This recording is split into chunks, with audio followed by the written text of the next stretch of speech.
First thought, submit spirit before matter.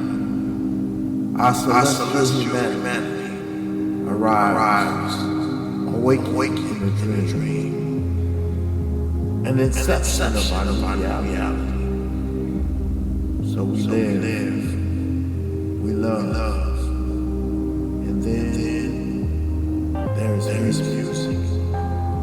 So we dance, we sing, we praise, we reflect, we return.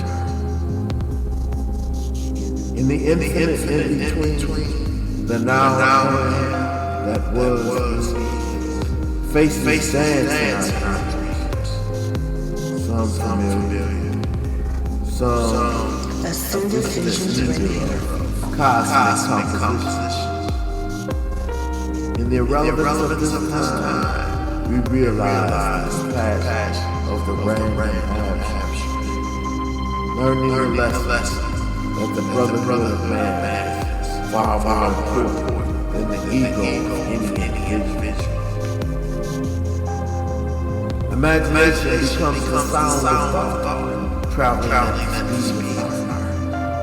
So we paint on the canvas of our ephemeral encounters, a masterpiece that lives in the eternity of a child's.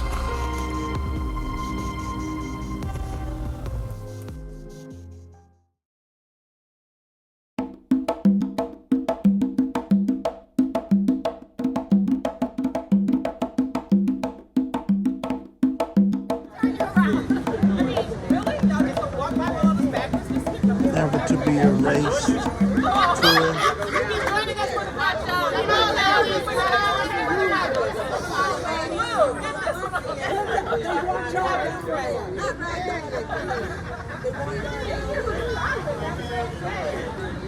Are you going to get a still?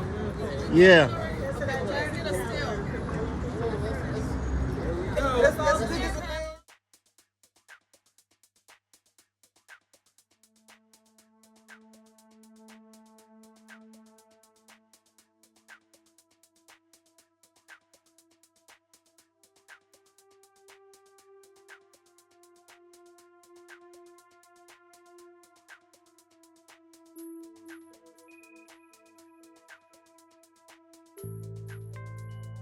An African American Cultural Center. We right now are in downtown Pittsburgh. I don't know how much you all know about the center, but I always like to do a little, couple questions before we get started. But before we do that, let me introduce myself. I'm Catherine Calhoun. I'm the Director of Education and Community Engagement here at the center. And I'm going to go ahead and ping it to my colleague here. What's going on, everybody? Good morning. My name is Caleb Richardson. I've been here with the center for 5 years and change. I'm a guest service representative, so I'll help give tours of the building to groups like yourself. Happy you guys are all here today. And for those that are still fans, some of you, right?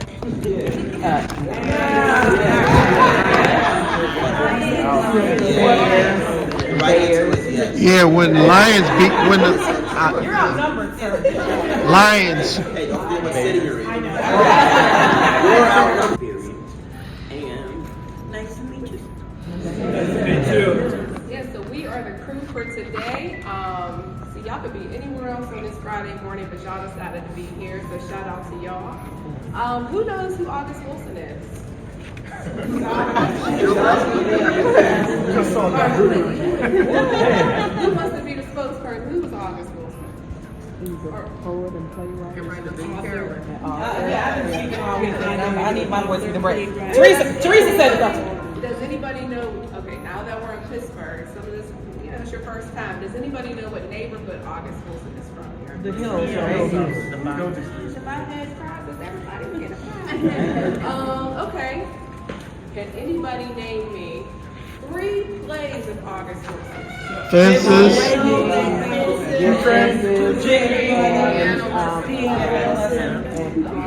Bahrain. I think y'all should be giving up. Yes. So I love that you all know who August Wilson is. I see. And the August Wilson African American Cultural Center, we are here. We are number 2 under in the world under the Apollo for being a cultural center that offers multiple disciplines. So we have visual arts, music, theater, dance, a little bit of educational programs. We just completed our Pittsburg International Jazz Festival last weekend, so if you had come just a tad bit earlier, we had it all free to the public on the street with some of our main acts, Robert Glassberg, Marsha Ambrosius, and a lot of other very talented individuals. But we do that every single year, and we have a lot of different performances right in our theater. Where you're at now is a part of the cultural district. So we are a part of the cultural district that is made up of several different theaters. So the August Wilson Center, we have the Philadelphia Center, the Byams Theater. There's several different theaters where cultural performances happen. We happen to be one of the smaller venues. Our theater holds about 492 people, but we might be a small theater, but we have some really amazing shows. Today, as Ms. Charlene and Caleb has said, we are going to do. How long has this been? We have been here since 2009. So we also had a different administration when we first started. So this new administration, I've been a part of that new one. I've been here since 2019. Our CEO, Janice Burley Wilson, has been here since about 2017. It was her, my boss, for a bit before they hired a staff. So we are the new administration. We are happy to say we keep things up and running. So, we work hard every day. We're a very small team, but we do a lot of very great things, and I'm very proud of the staff. And this exhibit, which is very new, this has been here now just a little over 2 years. As you go through the exhibit, you're going to go through, it's an interactive exhibit. So there's things you can touch, read, there will be videos in every room. The first room is a coffee shop. Caleb and Ms. Charlene will talk to you about why that is significant to August Wilson. You then go into his office, which is kind of like almost like a replica of his home office. There's a lot of things from his estate. After that, you'll go through several different rooms. Does anybody know how many plays August Wilson wrote that make up the American Century Cycle? 10. So yes, we have a room dedicated to each one of those plays.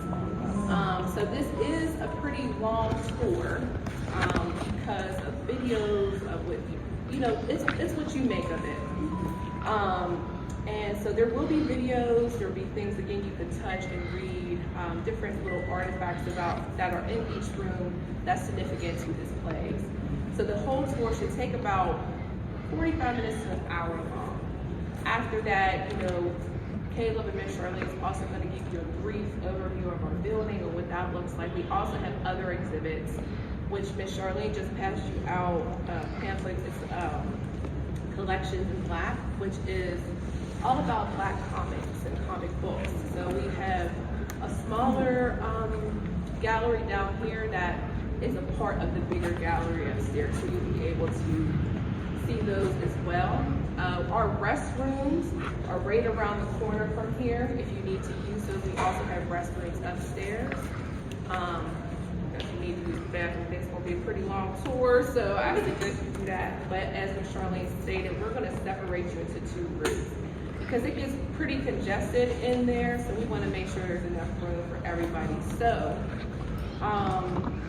any questions so far? Yes, ma'am. We have some members of our group that can't stand or walk for a long period of time. Okay. I'm wondering if there's seating around or... There are seats. So in some of the spaces you'll see they're props, but they could, there may be a table or a bench or a couch. Those are areas in which you can sit on or think. Yeah, You need wheelchairs? You need wheelchairs? do not need a wheelchair. Okay, but yes, there are, not in every single room, but in most of the rooms, there are things, again, couches, chairs, there'll be something in there like a diner you can sit in. So yes, there are. We just wanna make sure that's okay. You don't see us sitting down at the diner for and sure, saying, no. wait, what are they doing? You're gonna be the only one sitting here because I sit too. Okay. Yes. So who decided to do this? After his death, was it family? Was it, how did this come about? Yeah, it was a combination of his wife, Costanza Romero, and then there was a board of people that came together, of some pretty powerful people in Pittsburgh. They came together, they formed a board of directors, and they decided to bring this building here for community. So before, it used to be just called just the August Wilson Center. But then there was some controversy behind that. You can even Google it. It's on, it's public knowledge. We then became the August Wilson African American Cultural Center. But it was a board of directors along with Costanza Romero, which is August Wilson's wife before he passed, his third wife. And she's very still present in what we do here. So at any given time, she's in the building. So yeah, she helped make some of those decisions. So. More on the, not the artsy side, but, you know, with DEI and affirmative action all being kind of rolled back, is it making it harder for you all to stay funded, keep running? How does that look? Because, I mean, in some communities, like, it's getting harder for us to have support for particularly Black arts. No, for sure. What we have been realizing over these past several months is that a lot of the funders who used to fund us no longer fund us. And that has been a challenge, but now a lot of funders are requiring more information regarding if you're at what poverty level you're at, or you know, if you're at poverty, what's the word I'm looking for? Basically your income, and looking more into that and wanting to know the population and the community that we serve and know those questions. So we're still receiving funding, but it has been a little more difficult. Hey, let's go on the tour. We're asking all these questions. So it's kind of across the We can country. ask Because we're from questions. Michigan, Too. so I know a lot about, like, it's happening a lot in our Michigan organization. I just didn't know if it was like For Black sure. organizations across the country.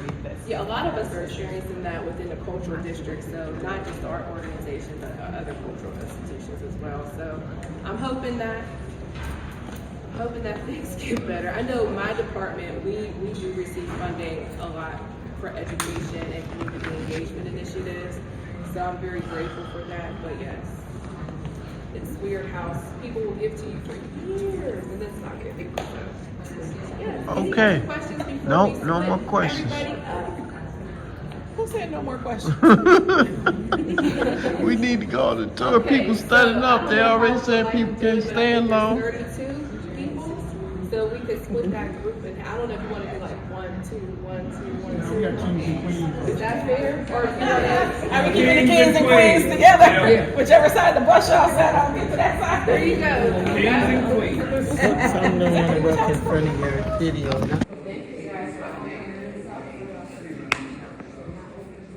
Good morning, welcome to the Good morning. August Wilson's Brightest Landscape. Thank you for your visit to Pittsburgh. And of course, you know, this is the only interactive exhibit dedicated to August Wilson in the world. So I'm your tech advisor here. I may have to make sure that everything is working here with the tech advisor. You can take pictures. You can take pictures, videos with no flashes. And of course, you can sit anywhere you see that there's a seat. Enjoy your tour. Thank you for having us. You're welcome.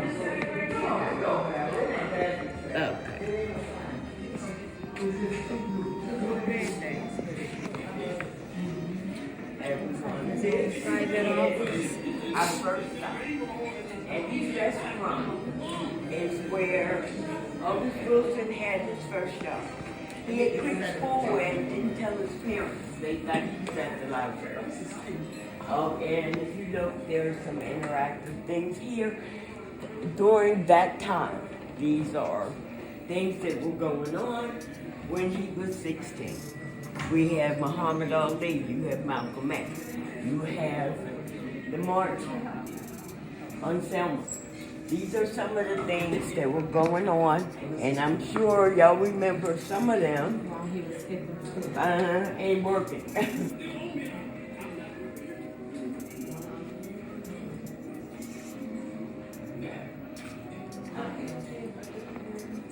I'm sorry.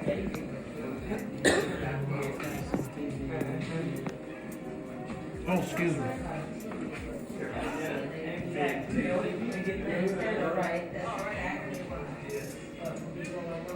Coffee shop just like this. Others supposed to begin to serve the world around you, write poems and stories of life, plays about the edges. Now, this is going to be very appreciated, but it will always be this tour goes in chronological order. This is the people. Omar Beard, have Amiri Baraka, have Jorge August Wilson wrote his first full-length play in 10 days in St. Paul, Minnesota. He wanted to set Jimmy in the 1970s. The Hill District was a very different place from the one he had grown up in during the 1950s. When he visited, Wilson and childhood friend Solomon Dean would plan to meet for lunch, but Wilson would be next door at the Westbrook Jimmy Station taking notes on how the drivers talked. Jimmy stations were part of everyday life in that area. The unlicensed taxis were a result of the city's polarization. White cab drivers wouldn't go to the Hill. Wilson wrote Jimmy in 1979 with Dean in mind. Now the Hill is In the gentrified, first right? production. In 1996, Wilson reworked Jimmy. Ideas came from some of the actors. He made my character Taylor, because that's what my father was. Willis Burks II, who played Shield, said Jimmy lacked the playwright's trademark monologues. Wilson created them. The cast of Jimmy went on to become part of the core of actors who appeared in his plays again and again. They were his people, actors, warriors. writers, friends that were okay. August Wilson wrote Fences to prove he could write a play around one complex character. He drew on many influences to craft Troy Maxon. Wilson was inspired by his stepfather David Bedford for the character of Troy. Both men had been talented athletes. Both spent years in prison. Another inspiration for Troy was boxer Charlie Burley, who lived in Wilson's neighborhood. Like Troy, Burley and Bedford worked for the sanitation department. Wilson loved baseball and played the game as a teenager. I was going to hit 756 home runs, he said. It was going to be me and Hank Aaron. He made Troy a former Negro League player. Baseball has long been a metaphor for the American dream. By the 1950s, society was changing. Killed of black cultural nationalism. He was deeply moved by the words of Malcolm X. This play in chronological order will start at 1900 to bring about social change. Then he turned to theater as a forum for political protest. And we started this theater with the particular purpose of raising the consciousness of the people and politicizing the community so we could all better understand the situation we were, that we found ourselves in America and how this related to our historical situation. Wilson called on black artists to seize the power over their cultural identity, self-determination, self-respect, self-defense, he said, are still very much a part of my life as I sit down to write.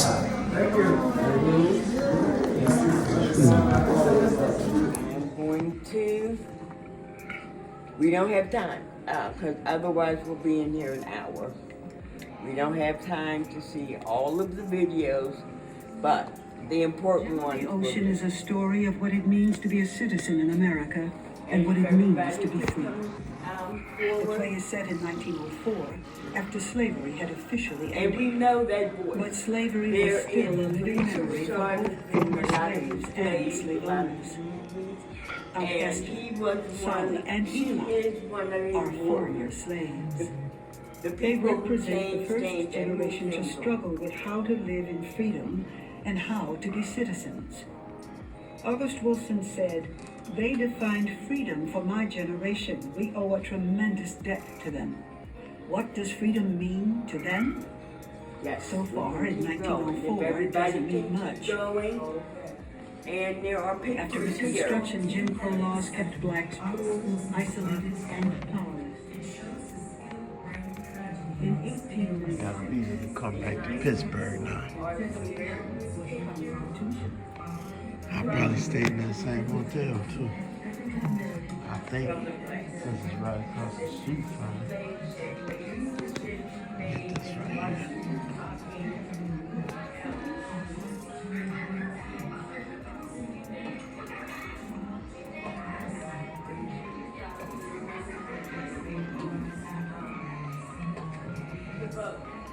Back in the corner, we all had seen that slave ship.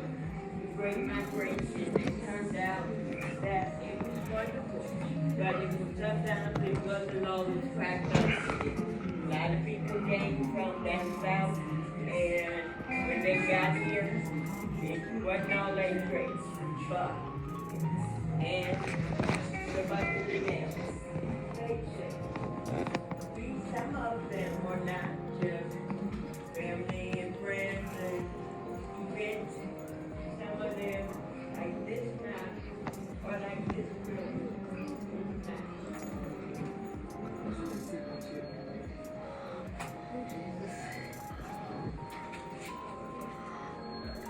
Okay, Joe Turner. Joe Turner, 1911.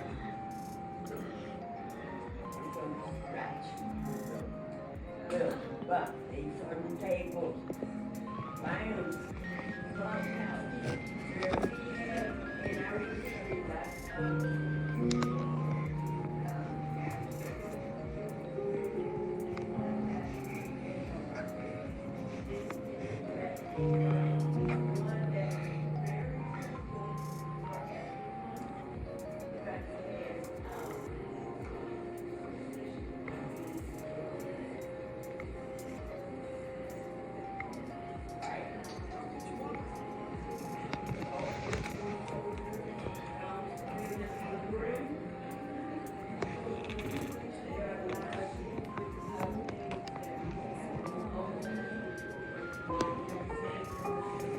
And this piano's worth about $10,000 or more now.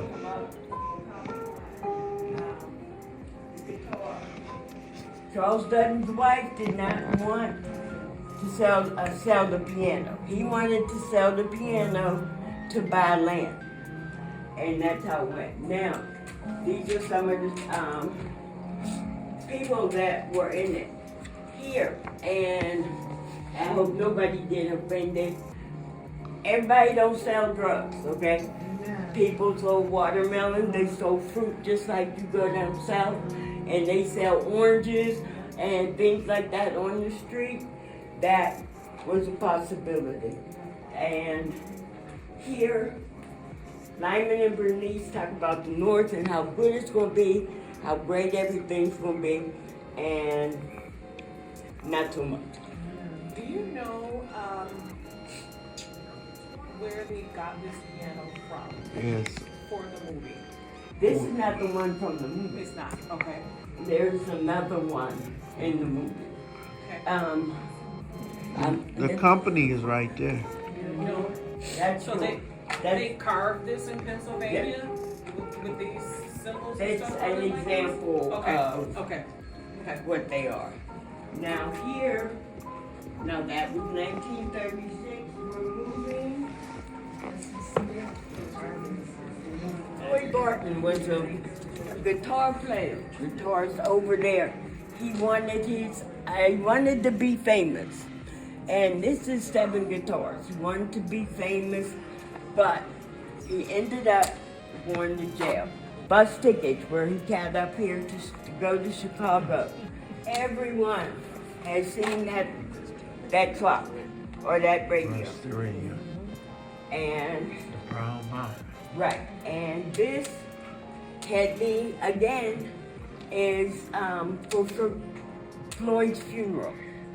Now I'll do this one. Troy was a former baseball player, and he was a trash man. He was trying to organize and get the black trash men to drive. Now, and here we have Rose's Roses. Back here, everyone has seen that. And what we'll do, since everyone knows pictures, we'll do this. That's low. We can say, it'll hold you. And here we go. James Earl Jones was my favorite, but that's just me. When they made fences in Pittsburg, they had block parties. They hired. Yes. They made the one here with Viola Davis and Denzel Washington. They had block parties. They used extras. I mean, that summer was wonderful. They made sure the Hill District was active and used. Yes, the one with Viola Davis and Denzel Washington was made. He has turbulent relationships with his sons, Lions and Corey, as each man struggles to control his own life. Once a Negro League baseball star, Troy's dreams of playing in the major leagues were thwarted by racism. By the time the leagues desegregated, he was too old to play, and he lives with the bitter disappointment. Troy has spent his life providing for his family. I remember He's tried to play by the white man's rules, but the illiterate ex-convict is fenced in by a dead-end job collecting trash. I go out here every morning. I bust my butt putting up with them crackers every day. But I like it. It's my job. It's my responsibility. A man is supposed to take care of his family. He's building a fence for Rose, but doesn't understand why she needs it. But the fence doesn't keep Troy in. Crushed by the weight of his responsibilities, he has an affair, a misguided attempt to enjoy moments of fun. As a child, Troy brings the baby home. That's something people forget, but it's a major part of the Dream she buried in her loyalty to Troy. It's not easy for me to admit that I've been standing in the same place for 18 years. I've been standing with you. I've been waiting here with you, boy. I had a life too. I get 18 years of my life to stand in the same spot as you. Don't you think I have more than other things? Don't you think I had dreams at home? What about my life? What about this? The accepting Troy's name, though shows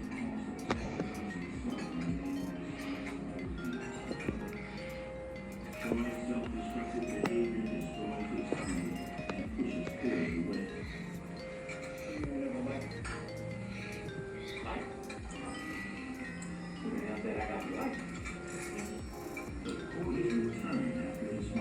And as we go on, this is, yeah, right? My sister got her hands hot in churches, and someone, my aunt asked me what my street was like when I moved from the northeast Bronx to Harlem. Yes, and what was Nancy Reagan's thing? Just say no. Yep, there you go. Now, we are at 1969. We're at 1969. 2 trains running. And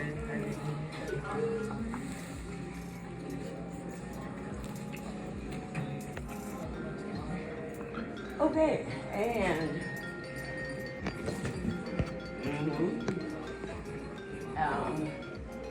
and this was the restaurant with the waitress. We had Risa was the waitress, Memphis. You're starting to see Sterling, some of these characters that come back again. Hey, you okay? You good? Okay. Now, in this corner is these are very good for pictures, okay? They had so many things that the March on Washington, and my daughter and I went to the anniversary. In that corner, you see Malcolm X, and you see Martin Luther. And if you look at this menu, look at the prices.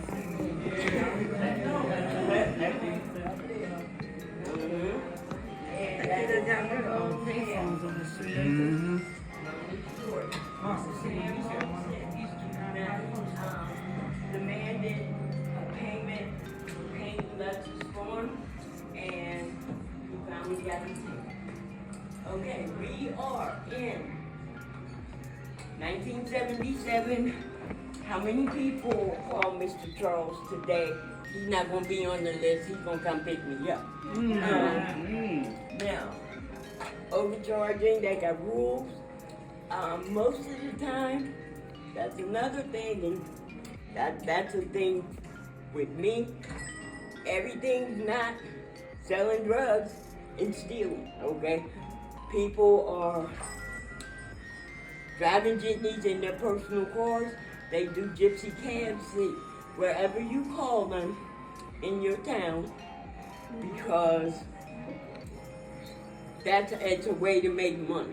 You have to, it's a second job, it's making extra money when you retire. That's something that goes on, and why people didn't. More regulated. You got AI, more regulated.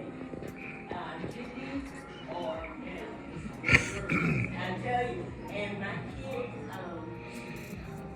my kids are older, but one of my daughters just had baby. And I was telling her about our incarnation milk, and milk, baby, that was baby food. And here we go. We got Reagan and black genocide and somebody have time to get out that people wandering all over the place.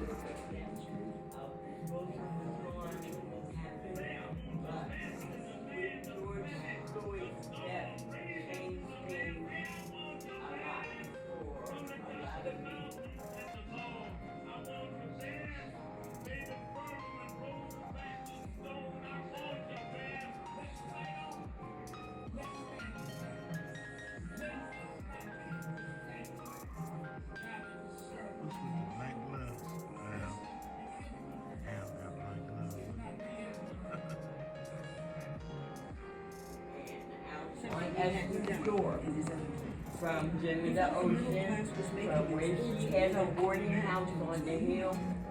Wilson said, America offers blacks a contract that says if you leave all that African stuff over there and adopt the values of the dominant culture, you can participate.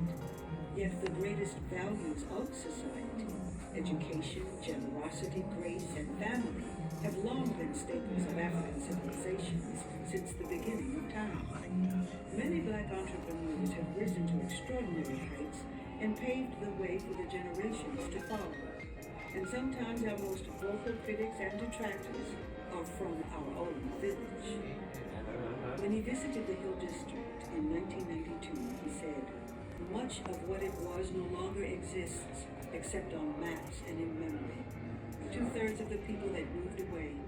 Instead of a vibrant neighborhood, there were vacant lots and empty buildings.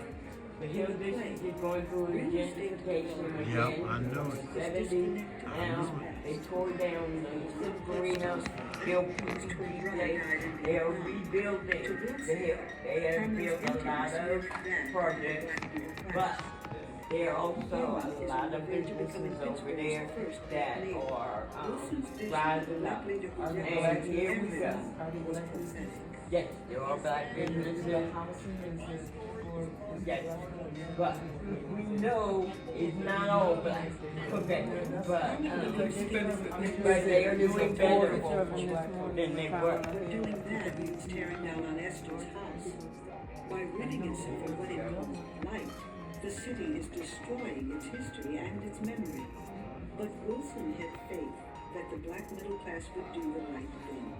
The moment Harmon finds out he's related to Old Joe, he reconnects with his past and his community. By deciding to help paint on Esther's house, whether it be torn down or not, Harmon honors her. Her spirit resides in the action, not the house. Wilson felt we put the burden on politicians to solve our problems. He believed you can still live the life you want to live and contribute to the community you came from. Some people don't feel that responsibility, he said, but I do. These are credits from the Writer's Landscape and other places. Media credits for for his plays and his movies and his shows. These are actors, actresses, everybody who did it. We are in the legacy room. It's from here. And a lot of things. August Lloyd, his wife in the back here. And different actors that have been in his plays and his shows. And we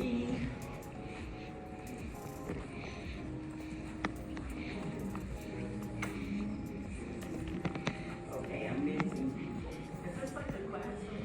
This is, yes, it's legacy. You can go over things, you can go over pictures, you can check things. Right. Marvel? No, they are not. Some of DC.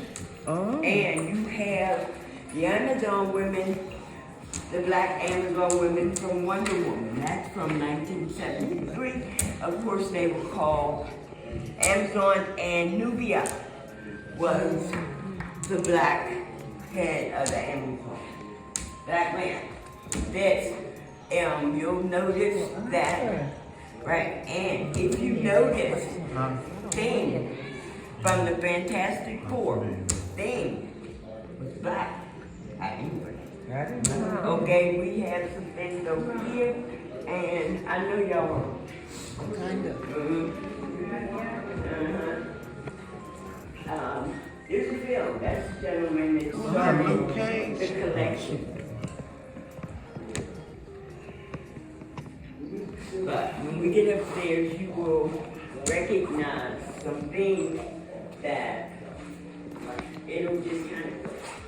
But there are, when we get upstairs, there are some beautiful pictures.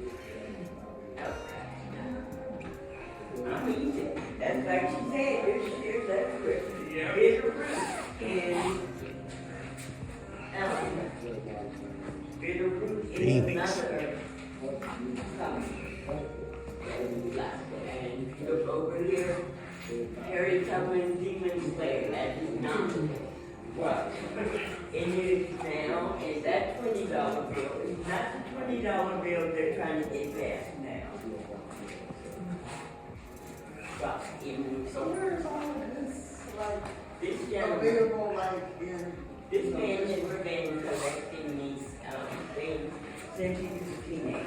And if you look, okay, just started. That's it, and the corner, that is to give you some information. We got a place in Detroit called Florida Midnight. Now, if you look, the video just started, and then we'll go upstairs. But that gentleman has been collecting these things and documenting these things since he was a teenager. Yeah, we got a Florida Midnight. It's a comic book place in Detroit called Florida Midnight, and they carry. You got one here in Grand Rapids? Okay, right next door to the museum. Oh, okay, yeah. They got all kind of comics in there. Some of those comics are very older, and that was the purpose. Now, here we have Nubia from Wonder Woman, the black Amazon woman from the beginning, and of course Aurora I remember from this. Star Trek. Lois Lane changed into a black woman. Black Lightning in this one. And some of these are very old. Teen Titans, Hero for Hire. Right. Some of Lois Lane changed into a black woman. Yep. Howdy Doody, Captain Marvel. Now, if we walk through, oh, thank you. And if everyone doesn't mind, if you could sign the guest book. Okay. Right, because this gentleman deserves it.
Yeah, Prince. That Albert. Prince. Prince, yes. DMC. Of course.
And I'm getting a charge out of all this stuff in my brain.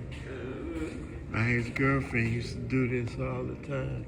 She had a comic book convention she used to hold called MechaCon. And she used to hold conventions with black comic book creators. And they had vendors. Look at some of the names. Dwayne Turner, Larry Strowman. Oh man, over here we have they changed these. They moved them.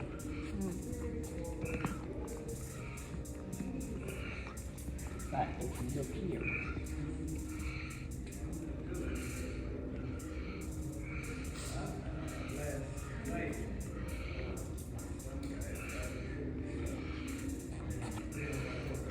Getting them real quick. I'm trying to inspire y'all to come to the August Wilson Museum in Pittsburg. Come and visit the beautiful city of Pittsburg. I'm very impressed with this museum. Something I ate or a mixture. I had Wednesday night before we came down here. I had shrimp fried rice, big chunks, and I got up for lunch.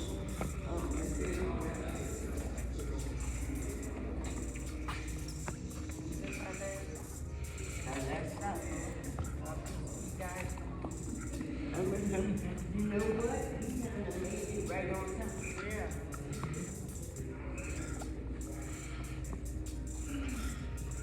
I remember that version of Storm.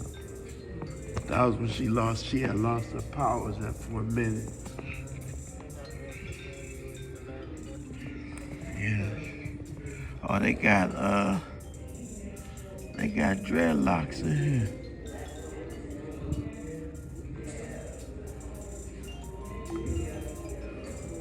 That's what's up. That's a guy from Detroit. His character, dreadlocks. Independence.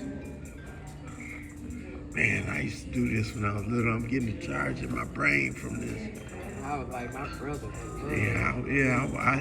I used to draw comics when I was little.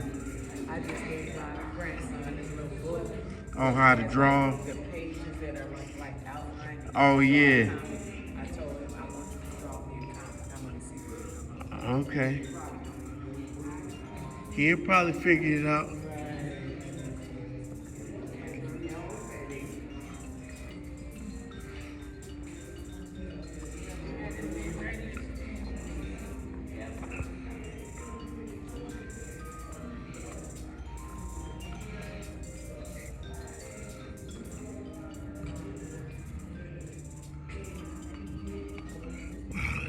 Deep. Protocol and response. That's deep. That's deep to the mother.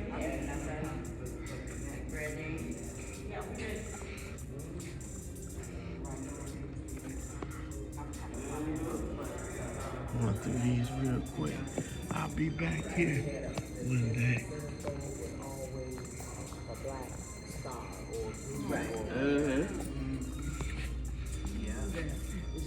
Like Billy Graham.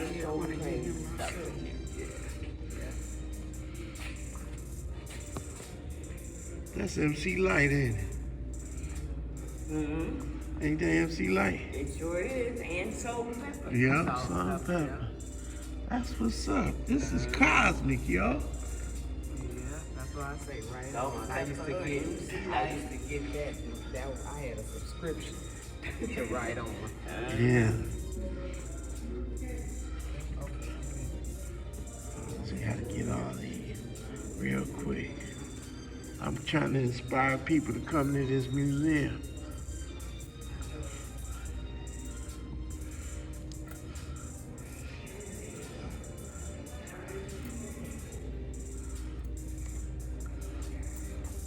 Yeah. Seems like they in control of this here.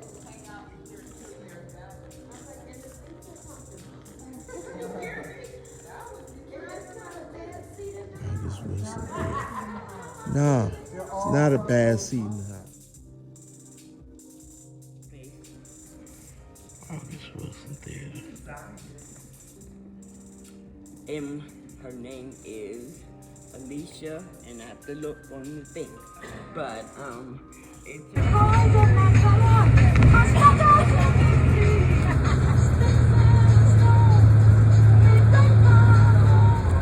State police and National Guardsmen available to assist in dealing with what is a case of lawlessness and hooliganism, and to protect the persons and property of people in the areas involved.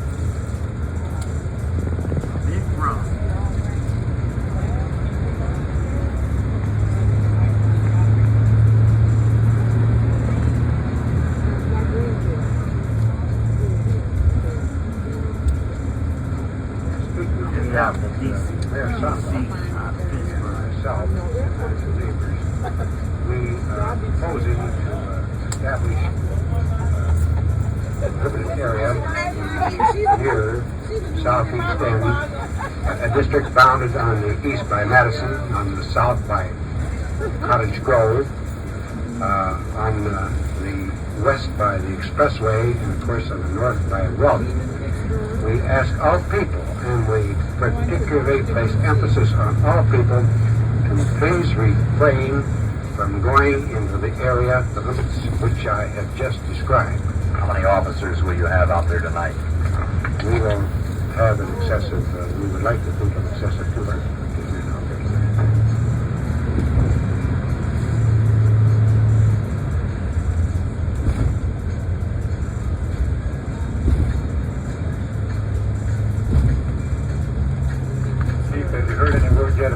National Guard troops coming in. I've just been advised by operations in East Lansing that there has been one battalion of the National Guards released and will shortly be available in Lansing. However, I was also reminded, in addition to our request, they have similar requests from Pontiac and from Lansing. Well, I want to say that the Grand Rapids riot was a part of, in 1967, 800 different riots around the country. The most well-known are Newark, New Jersey, and Detroit, but there were riots in Grand Rapids, in Minneapolis, of all places, and these were 800 by all documented accounts, and they took place in cities larger than, smaller than Detroit or Chicago or anything like that. These riots all stemmed around the same issue, whether you were in Newark or Grand Rapids. One, police brutality. Two, high unemployment, underemployment. You have to remember that black workers didn't get jobs at steel plants until, and that's the largest furniture manufacturer in town, until really the late 70s. And the chief employer outside of maybe the school district was General Motors.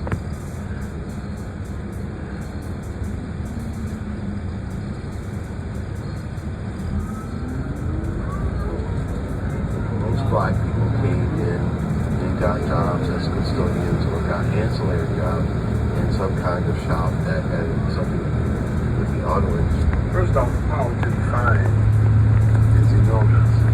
And whatever seems in history, people of African descent stood up to oppression. It was called a riot. People who were standing up called it rebelling.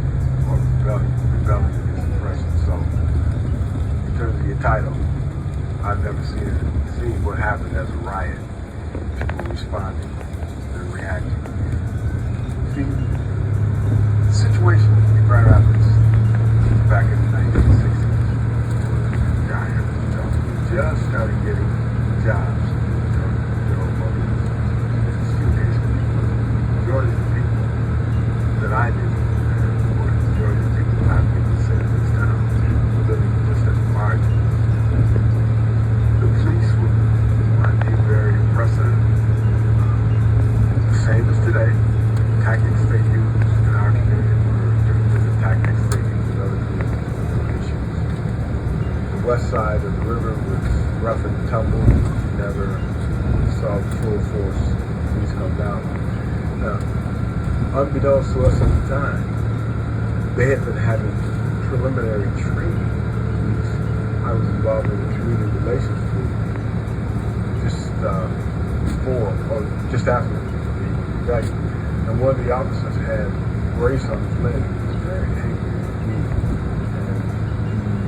And the facilitator pulled it out of him that they had been in training for rebellion years before, and he had been led, and he then had this feeling about those people who were going to rebel. We sort of helped bring the humanity back into him by letting them know the people that they were talking about who were rioting and rebelling.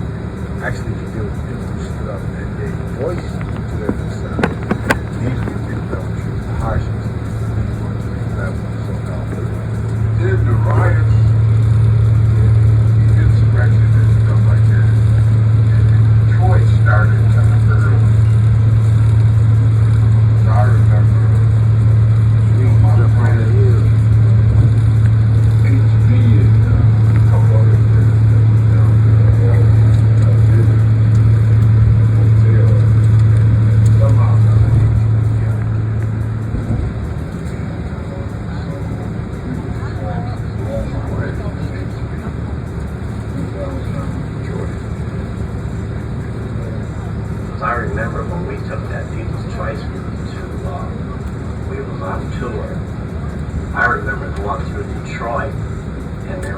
seen a tank downtown Detroit, an army tank. I think I was on a bus, and I thought, I said, there's a tank right in the heart of the city of Detroit, Michigan, an army tank. Right downtown Detroit. I couldn't believe it. It's the first time I've ever seen something like that in my life. But yeah, that was during that time. I lived on right by Franklin Street, and so my dad lived on Sheldon and Franklin, and in proximity where the riots was, that was ground zero. My mother and my family lived on Warden Street, which is 1 block from Franklin Street. Franklin Street was pretty much ground zero and division.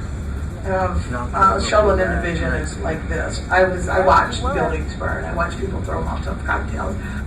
Well, a couple things I think are important to think about. And first of all, I think it's useful to cite Dr. King. This is Mount Washington. Said that riots are a tactic Hill or District's manifestation outside, way out of there. powerless and marginalized. So it's not like riots come out of nowhere. I just learned a long time ago it's dangerous to give up a person because you never know what another person's going to do. So my name is Faye. I grew up in Grand Rapids, but I was born in the great state of Mississippi. So please. It's all right. You say it's all right. So I had 2 memories. Actually 3 if I could dominate the microphone. So yesterday, the videos got me thinking about when I was a child, because we used to go back and forth to Mississippi a lot. And I'm the oldest of 5, so I'm a very responsible older sister. All of y'all that are oldest children, y'all can put in charge. You're responsible. So we were in Champaign, Illinois. I will never forget Champaign, Illinois. I was 8 years old. I had a 6-year-old brother, a 5-year-old sister, and a 3-year-old sister. My youngest brother had not been born yet. And we had stopped at a service station to use the bathroom, get gas, and all of that. My job was to take my sisters into the bathroom and make sure they did their business, and then we got back to the car right away. So we go into the bathroom, I take us in. I think I went first. I came out, a white woman came in, looked at us, and literally screamed, "What y'all niggas doing in here? This is for white people!" And I was like, I've never done wrong stuff like that. I'm not supposed to be in here? Okay. Where are we supposed to go? Come and go around the back! Okay. So I grab my sisters, we go around the back to the colored bathroom. First of all, I'd never heard about a colored bathroom. I just hadn't. And so we went around to the back, and there was this like closet-like room with the sign colored on top, and then a door was hanging off. It was a white door with a lot of money prints and things in it, and stuff. And I'm thinking, who are colored people, and why would they want to use this bathroom? So I went and found my mother. We went to, and I told her what happened, and you could just see so much in her face. She was horrified, she was hurt. There was just so much in her face. My mother's an introverted type person. So she hurried us back to the car, and then somewhere along the highway, we stopped, used the front door and the back door as privacy so that, my sisters could use the restroom. So I thought about that yesterday. Today, when I was watching the video about the 67 riots, I had just, in the summer, I had just finished 8th grade at Harrison Park Harrison Park Middle School, junior high. It's called junior high back then. Harrison Park Junior High. My mother had fought us going. It was the one time my mother did anything political. She worked with Phyllis Scott actually early to try and stop the busing, because my mother was a neighborhood schools person. It wasn't about race or anything like that. For her, it was she wanted her children to stay in their neighborhoods and go to that school.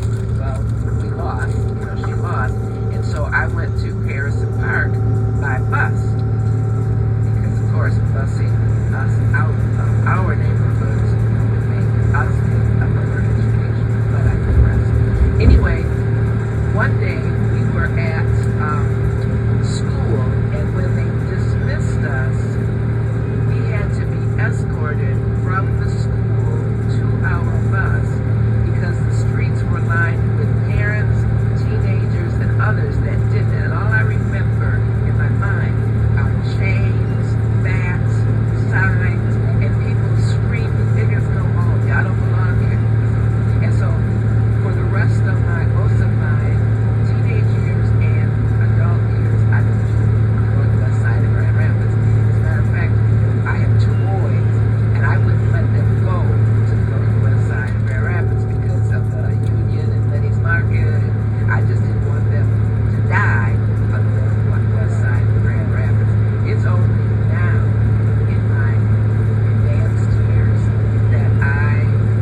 question, particularly about the experience in the restroom. Because when we have an impression of who we are or an idea of how we identify in space and time, and then there is a realization that happens when it comes to us that we either see ourselves differently or we realize how other people see us. You talk about the moment when you connected that other people saw people in our skin as colored or niggers or whatever it is. What was that like for you when you connected those dots? Because clearly when you went to that colored bathroom for the first time, that wasn't a connection for you. So, interesting question.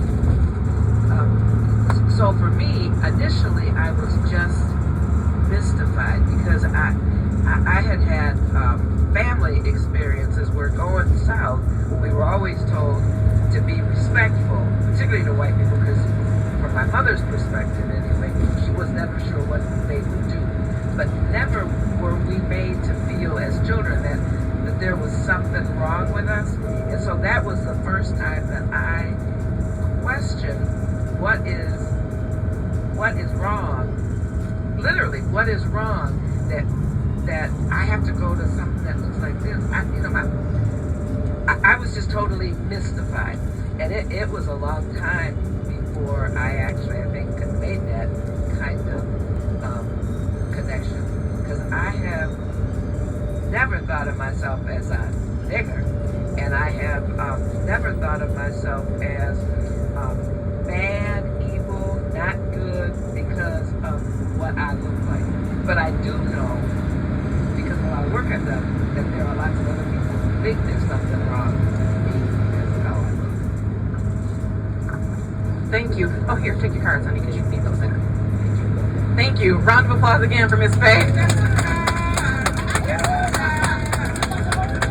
Miss Linda, can you come up? Are you able to come up? Round of applause for Linda as she comes up. And waves the bus is breaking, so be careful. Gravity is our friend sometimes.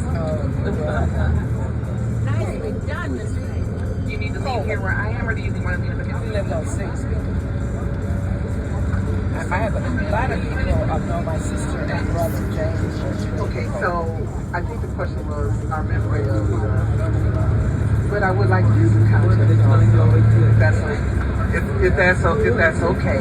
So you guys can see that I got a whole lot of gray hair. That means I'm old. So I've been around for a while, and I come from a family who were some of the first people to arrive in the Great Migration, which I'm sure so many of you all are also.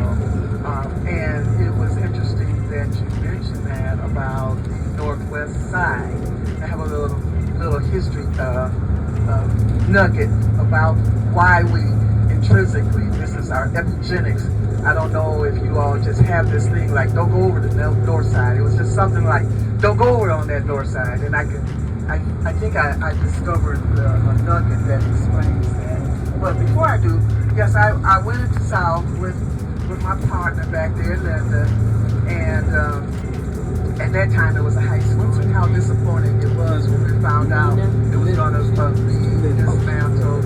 And but it always, for me, you asked how can we connect the dots. It always, for me, continued to connect to empower me. It was almost the more I felt like I was being pushed against, if something was rising up in me. And so someone else traveling with us, and they asked us, how did I become a part of the revolution? And I was a revolutionary in the late 60s, early 70s. And all of those things that happened just fostered it even more. And I, praise God, I became a Christian in 72, but I never really left those concepts and the perspective of being a revolutionary. So when I was bused to Creston, and there was word in the hall for the couple of days that the Ku Klux Klan, the student Ku Klux Klan, was going to arm or do something to us. And the way they did it when we went to the schools, there was never any more than one or two of us in a class. So we not only left the school where we had a whole classroom, then they divided us again down. In many classes, it was just you. But on that particular week, there was in the word that the Ku Klux Klan was coming. And somehow we got wind that it was coming, that they were coming that day. And so the fright of the Ku Klux Klan, I didn't know what it was. We didn't know what it was, but it was something coming. It was like something big and bad coming just for us. And there was no one we felt unprotected. We felt vulnerable. They had 1 or 2 black teachers there, but they had to do what they had to do. I understand it now. At that time, to be honest, yes, I really thought they were Uncle Tommy, but they were teachers. They had jobs, so I get it. But as black students at Creston, we felt unprotected. And then all of a sudden there was just a big poof. It was time for them to come, and it was just chaos in the hall. And I recall going from classroom to classroom looking for other black students to say, get out, it's time to get out. As we just kind of fell out, it was just chaos. That's the only way I can remember it. There were buses waiting for us. They planned to take us away. And I've always wondered, why was it, if there was going to be some sort of incident, why was it that the black students had to leave the school and the white students got to stay? And as we boarded the bus, I'll never forget it. And I remember saying to myself, I'll never go back to that school. I could see in the window white sheets and fists and angry faces. And they were saying, nigga, go home. Nigga, go home. And I wonder, I can feel the emotion still, because I bear it to this day. I just remember wondering, why do I have to come here, and why do I have to go back? When it was time to go back, again, there was no protection. It was almost as if it didn't happen. That was traumatic. There was no one there. There was no one there to guide us, to protect us, to say it's okay. So that was my experience. I did what I had to do. I called myself learning trigonometry. I tried to learn all the high sciences because, like I said, I was a revolutionary. And my plan was to, at some point, we would have our own black nation. So I got through the school. But it was not the memory. It was not the memory that many people have of graduating from high school. So that was my experience. During the uprising, I lived on Prince and Eastern. I don't know what happened, but I do know the riots were happening down, they were down right around Jefferson Street on that particular day and that particular time. And so I was standing on the porch and I saw a young man run across Eastern, and he cut across my yard and he was running down Prince, and the police were chasing him. And they shot him and he fell in the street. And I remember, I don't know if you all remember Mr. Gray, but I remember Mr. Gray stood over that boy as he fled in the street. And I remember he said, you'll never have children. I don't know what happened to that boy, but I did witness that during the uprising. Lastly, the nugget, why our epigenics just say, don't go to the west side. I'm a historian too. I love history. And I contacted the Grand Rapids Historical Society, and I was doing some work. But what I discovered was, I feel like the spook that sat by the door.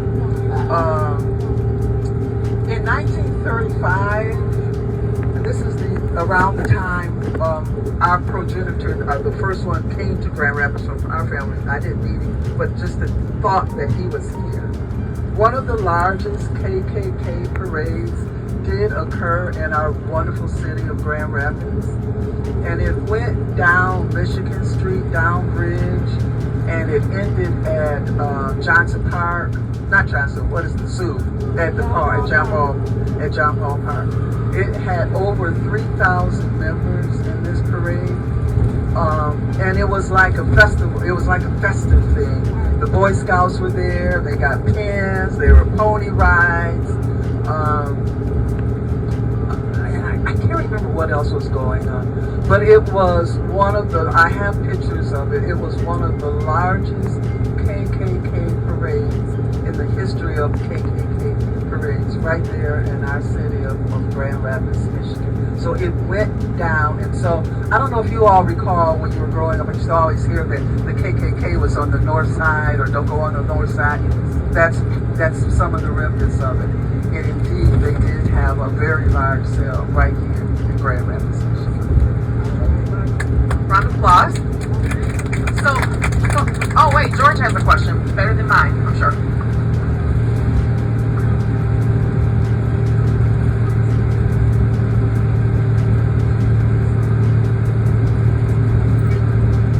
The question was, did she ever encounter any of the students that have the chains and baseball bats and things like that later in life? No, I didn't. They were our classmates, so when we had to come back, we had to sit next to them, those kinds of things. And one year, they did a class reunion, and one of my good friends, you all probably know Laura Johnson, she said she was going to go, so I always went. As soon as I went, I was like, why did I come? I didn't like it when I was going here, and it's the same thing. So I'm sure they were there, but they were nameless. They were just, for me, it was just a sea of white students. I didn't bother to know their names because I was always under that sense of what's going to happen, what's going on. So I know, not that I know of. So I think you referred to yourself as a revolutionary, and the Black Power movement and the Civil Rights movement so pivotal to our history. And we're in another movement now, the Black Lives Matter movement, but they're not the same. But I feel like they have the same urgency. How do we, on this bus, impart to our younger folk the importance of getting involved and taking it seriously? Because I think that as time goes by, we get all the things, we get more money, we get jobs, we get the little trinkets and all the stuff, and we kind of, our sense of urgency for what's happening as a collective kind of dissipates. So how do you instill that sense of urgency and participation? What advice would you give to revolutionaries today? I love my people. You all remember the last poets. Yeah. I love my people. Okay. Yes, how do we encourage our young people, our future activists to get involved? I think when we ask that question, we're missing one step. They can't get involved. They don't want to get involved. It's not important to them to get involved because they don't know why they should get involved. And I think sometimes that we kept running from when our parents came running, they put in us running, keep trying to get a house, try to get a car, and we worked hard. And I don't think we had those conversations around the table enough about who we really are or who they are, not even as a collective. Everybody came from at least from a mother and a father. But do they even know your parents' names or their parents' names? The city they came from? Why are we in Grand Rapids? Well, how did we get here? I mean, I'm African American. Why I'm not in Africa? I find a lot of young people don't even want to be associated. They say I'm not African. That really cuts you to the core when they say that. So I think to get them involved, we got to go back and do the hardest step. Not to try to cheerlead them to get involved, because if they do, it's just another thing. And when they go to the rally, when they do this, when they raise the money, it's done and it's over. And like I said, I'm a revolutionary. I've been one all my life. My mother put it in me. Because I know who I am. And I think that's the missing step. And it's not the who I am first collective. Who is Grandma? But why is she here? We all got some very terrorizing stories in our lives, in our past, not so distant past. I tell my children all the time, when I was born, slavery wasn't even 100 years old, gone. So it's not, so just, don't get me started. When we talk about reparations, if I hear people say, why should I do something that happened so long ago? Excuse me. It wasn't that long ago. My parents, I'm the first one that didn't work the plantation. I know. So, but anyway, I think that's what's missing. They don't know who they are. But what they do know is music. What they do know is trying to get that dollar. What they do know is trying to, get that hair, get those nails. They do know that. And I'm not judging them for that. But there is a way that we can accept that that's what's important to them, but also begin to bring in knowledge about, hold on, child. Round of applause for Miss Linda.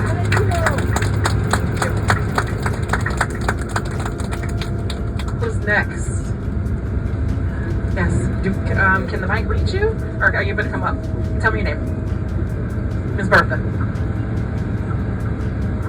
You know what's interesting is, as I'm listening to these stories, it brings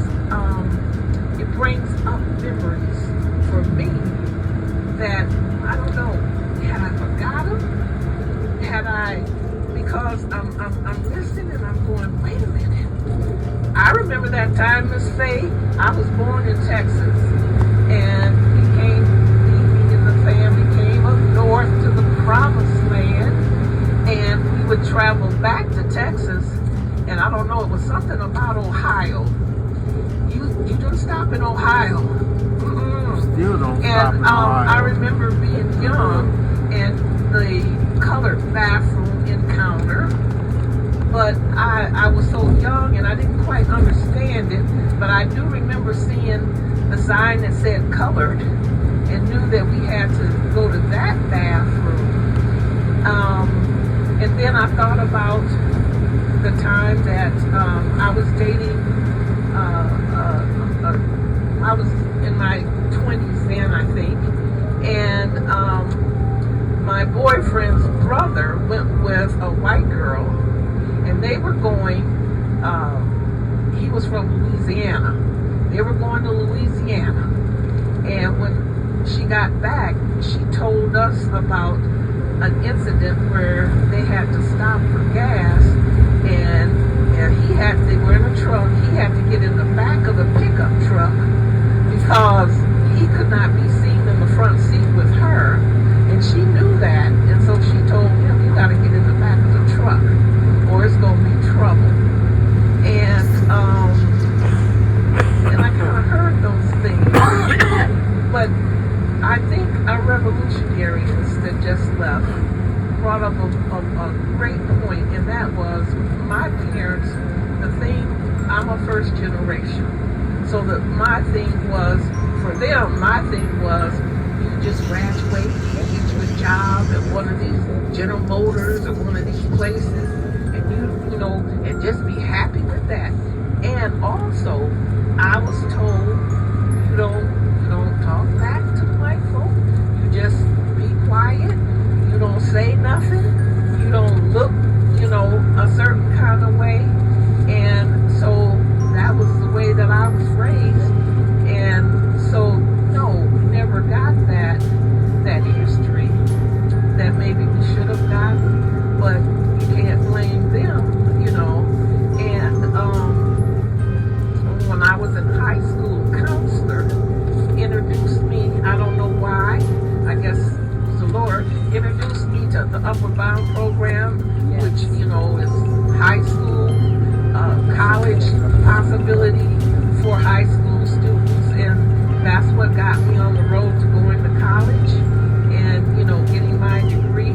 But had it not been for that, I would have done what, our parents thought or my parents thought were important at that time, which was just graduate and get a job in the factory. And then, when I was, in my middle 20s, I remember I was going to Detroit, and I had to get off in Brighton, Michigan. And I didn't know about Brighton, Michigan. Yes. And so this policeman, I don't know where he came from, but he came behind my car and he turned his lights on. And I pulled over and he said, "Ma'am, what are you doing here?" And I said, "I'm just getting some gas because I'm about out of gas." And he said, "Okay, you follow me and I'm going to take you to the gas station. You get your gas, and then when you get your gas, I'm going to take you right back to the highway. You get right back on that highway." And I said, "Okay." And he did. And then later on, I asked somebody about that. And they said, "Oh, yeah, you was right." And I mean, that was, you know, like I said, in my mid-20s, late 20s. And it was still alive and well, and still is alive and well. And so I just think about all those, you know, those incidences. When they had the riots in 67, I stayed on Madison and Pleasant. And, okay. Yeah. And when we moved on Madison, it was my aunt and uncle and the Jobies. I mean, we were like some of the first families in Heritage Hill. And so we weren't real close to what was going on, but I did hear a lot of people talking about it. So I heard the anger, and I heard the young black men, you know, they were ready to go for it, you know, and I kind of thought, oh wow, what's going on, you know. And lastly, I remember going to my class reunion, maybe about 5 years ago. I went to Central High School, and so one of my classmates came up to me and he was like, "Oh, it's so good to see you." And we were just chit-chatting, and he said, "Do you know that you and I made, how did you put it? We made history, or I'm trying to think what his exact words were, but this is the story he told me. They had a musical at Central High School called Oklahoma. I was in it. All I was doing was a square dance. He was one of my square dance partners. All we did was a do-si-do and lock arms and go around in a circle. He said to me, did your parents get called about that?" And I said, "No, what do you mean?" He said, "Did you know that they called my parents and wanted to know if it was okay because I was going to be dancing with a black girl?" And I said, "Really?" And he said, "Yeah." And I said, "No, my parents didn't know, and if they did, they didn't tell me about it, but I don't think they knew." But I think he's right. They did call his parents to see if it was okay. So, and still we rise. Amen. At the family reunion, at the class reunion, I was kind of pissed off, you know, because I thought, wow, really, you know, I mean, I wasn't mad at him, but I was kind of mad at and he thought it was, I don't know what he thought it was. Did you know what we did? No, what did we do? You know, apparently, yeah.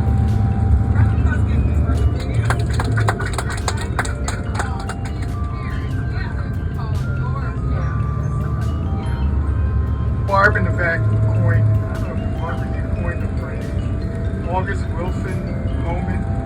That's what these are all. You see the power of August Wilson just writing about it, but all the stories kind of overlap. I thought you was about to really take over the fight.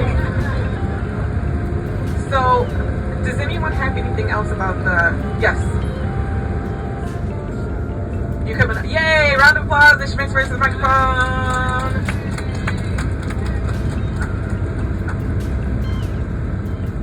And these 1865 shirts.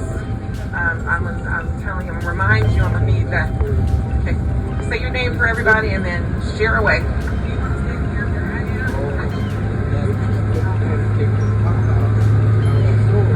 I'm Mickey Lamar, or Cheryl Lamar. You know me from school, South High. And Sister Linda and Bertha, y'all brought up so many memories. Y'all remember Charlie Davidson, the principal at South High School, who turned in all the brothers that had a mustache to the draft board, and off they went to Vietnam, where he got busted selling stolen motorboats over on the west side.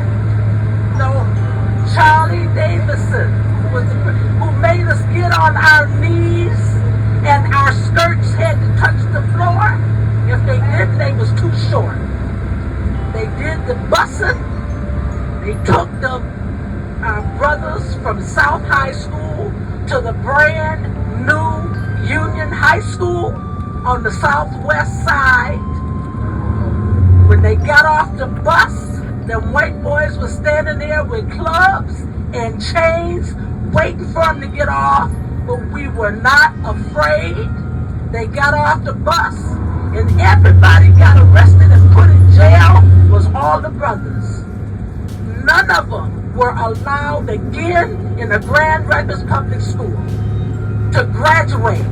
They were seniors, juniors, they were ready to graduate. They couldn't graduate from the Grand Rapids Public School. My brother was one of them. He had to go to Central High School and take shoe repair at night in order to get a GED so he can say he graduated. Going back to the riots, my brother, he wasn't no hellraiser, he wasn't. My parents did not raise us that way.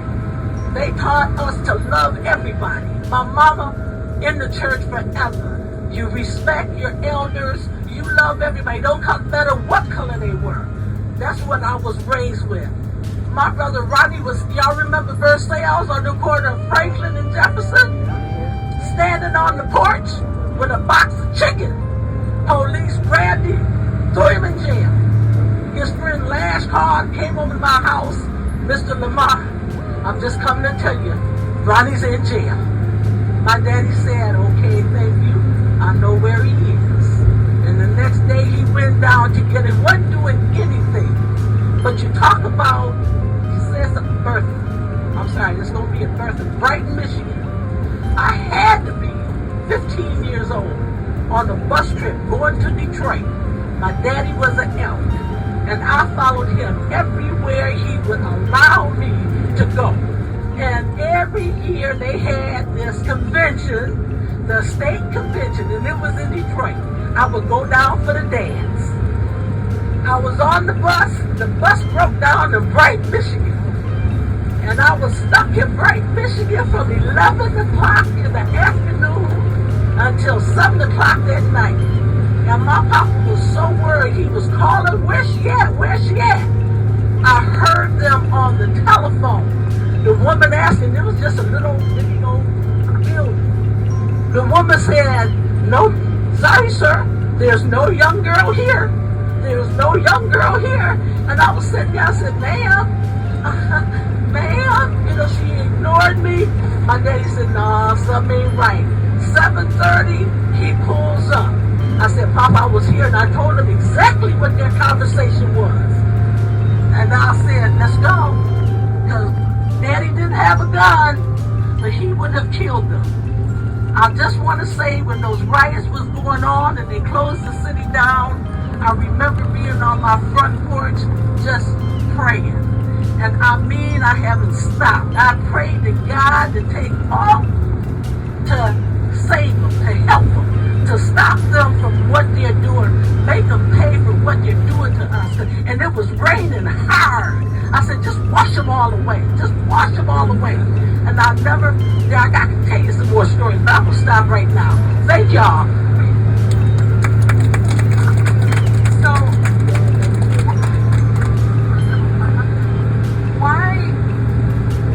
Why did you stay?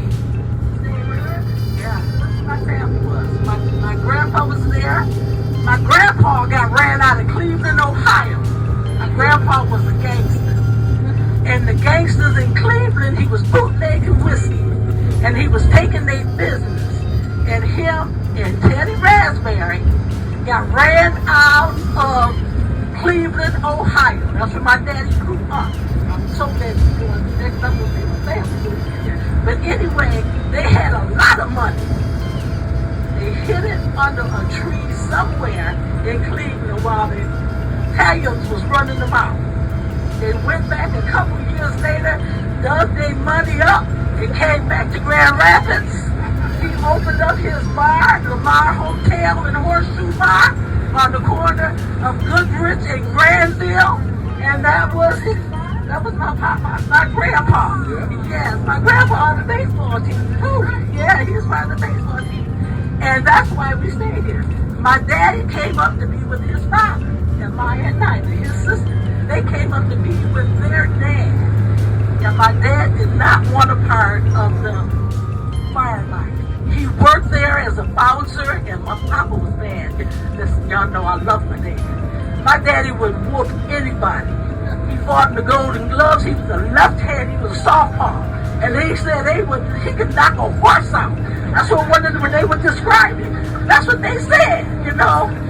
And he had to fight it and deal with the white folks because of how they was treating my grandpa.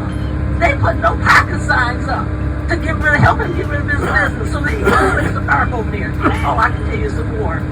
But going to the museum and experiencing that, I could not walk through the belly of the beast. I'm sorry, I saw roots, we all saw roots. That did not touch it for what we experienced over there today or yesterday. And just the way we were treated. My A-team would tell me about picking cotton and how they would do them and what you had to do, and Mr. up in the big house, how he would do certain women and all that stuff. And I said, and yes, I'm very spiritual. I said, Lord, please help him. Please help him. I know you're going to fix it. And I believe that still right now today. He going to fix it. He going to fix it. It's going to be all right. Yes. Thank you. Thank you. Coach Corey here.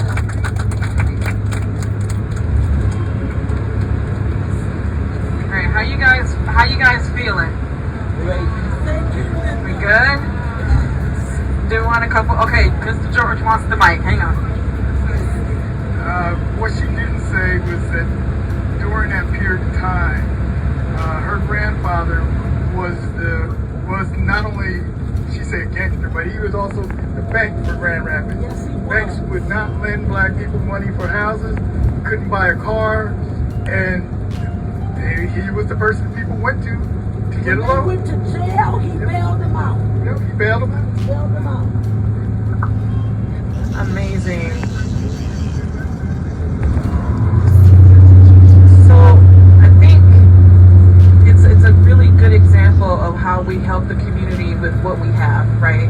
Those who have the financial means help with the finances. Those who had families help each other out with the kids. Those who were able to get somebody where they needed to go, got somebody where they needed to go. And during that time, I'm sure I wasn't around in 67, but I was born in 70, so I grew up in the 70s, and I just remember grown women doing grown women things, right? The women were, and the girls were in the kitchen, and that's not to subjugate anything for gender, but this is where the oral transition, the traditions were passed down. You heard the history while you were learning how to make the biscuits. You learned the history while you were learning how to make the quilts and wash the clothes and things like that. And for the gents, I think the barber shop is where a lot of our oral history was passed down, and we don't have that now. So opportunities like this where you all are sharing, I'm learning so much because I wasn't there, and my grandmother is gone, and my mom, bless her heart, she just was detached. So I don't get any of those stories from her. So thank you all so much. Does anybody else? Well, okay, Miss Deborah. I want to say one thing. So I did get a lot from look, I'm from Ohio. That famous, the famous don't stop in Ohio. I'm from Ohio. My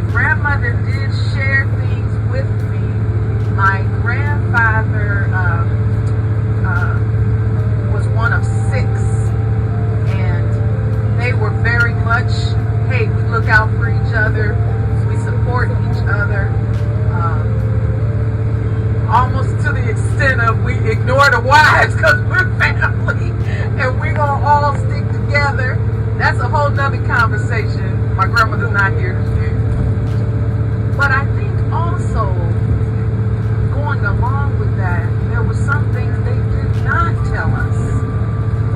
I think the trauma and the pain that they endured throughout the Great Migration of having to come north, often being chased away, ran away. And so I didn't hear those stories.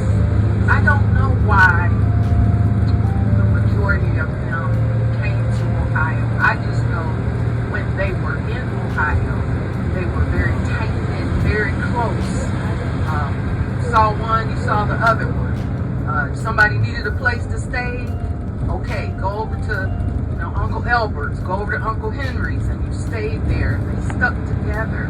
But I think there is a certain part of that trauma that they just did not share with us. They kept it, and I think they were, first of all, dealing with their own trauma, but sparing us to a certain extent. Just opened up the floor for so many other questions I have. But we talked about some pretty heavy things, and I don't want people to feel weighted down. Should we table the conversation now and pick it up later? Anybody else have one person saying no? How are you guys feeling? Do you want to hear some more stories if anybody else wants to share? Okay. I'm going to come back to my question for you about trauma and generational trauma, because I think that's going to be another turning point for us. Does anybody else have anything they want to share about the riots or anything we saw? Yes. Not about the riots. In Grand Rapids. Chicago had its own, but I wasn't old enough to know much about that. But just listening to the ladies in there, especially just now here, Ms. Linda talked about how her, if people needed to borrow money, or Mr. George said that, that they were the thing. And I just think about how many ways, black people and black families had to make their own way and then make it for, others in the community, and how when we think about things and talk about back in the day when we looked after one another and, things like that. And then it just stirs up in me, it's like every time, the black people or African Americans, or however you want to call or identify, do things to make a way to come along, and how somehow inevitably it stopped.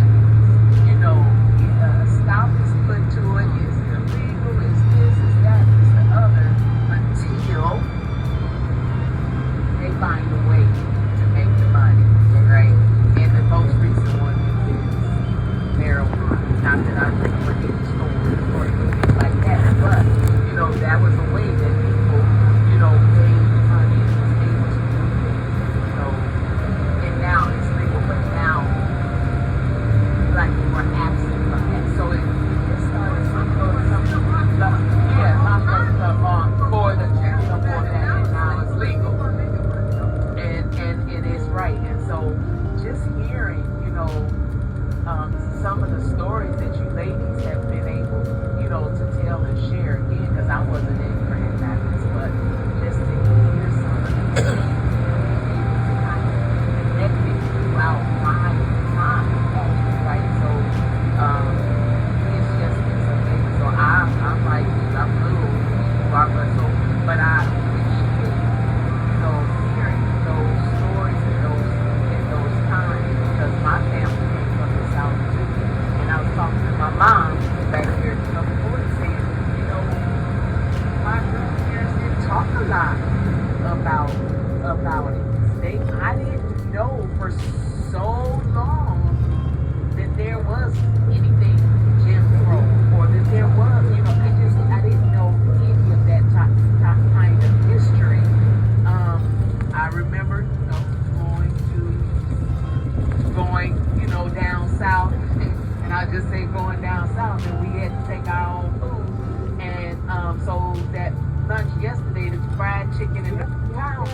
But I remember every trip, you know, having pound cake and fried chicken. That was because we couldn't stop. Now I know that. I did not know that then. I just thought that it was just part of the trip. So thank you, ladies, for sharing and willing to share, because I can hear some of the pain and the trauma that's still there, and I can't imagine it. But I thank you for that learning. Thank you. Round of applause for Miss Teresa. She did get cards. So, in one of the slides in the presentation today, in the August Wilson tour, there was an Angela Davis quote that said, "I can no longer accept the things I cannot change. I will change the things I cannot accept." It's the first time, I was like today years old when I found out this quote existed, and I love Angela Davis, like what the hell. Yeah. So, needless to say, I'm shook. It's in my phone. I'm going to be writing about this. But I think changing the things you can't accept, we get in our head that it has to be a big movement. Like, I have to go and picket, or I have to go to the front lines of the riot, or I have to, you know, chain myself here, part of the movement. People are going to have to do more to help me get out of a situation. So I would be doing more harm to the movement than good. So what I did do was open up my home, because I live fairly close to downtown, as a safe space. They came to my house, they made signs, they were strategizing, and if they needed to get away from downtown quick, I was like 5 minutes from downtown, so they could come and have like a hub to be able to be safe. So I'm curious if anybody wants to share what little things or big things. Are you having conversations in your communities about change? Are you talking to your church folk? Are you grabbing your neighbors by the collar while they rub on their lawn? How are you guys working to change the things you can't accept in little or big ways? Is that too much? Yeah, I gotta process that for a minute.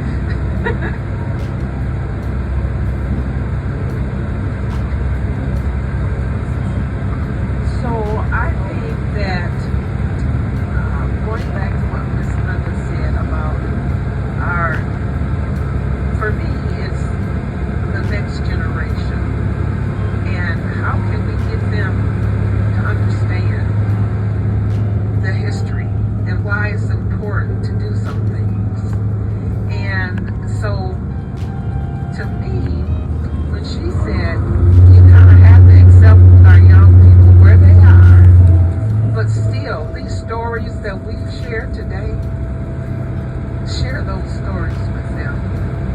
Because I'm going to tell you, my granddaughter, I call her a young Angela Davis, because she is so, you know, the way they do is wrong, Granny, and this is not right, but she's one of the ones, she's ready to go down there, and she'll go down, you know, and like you said, that's not necessarily what you have to do, but just to share with her the stories, you know, for me to tell her some of those stories, for our aunt who saw a man dragged behind a truck down in Texas, for her to share that, you know, I think will help them to understand why it's important to vote, why you need to register to vote, because you can make a difference. And it can be as small as, it's not small to register, but I got You all right? the stories. We need to make sure you're okay.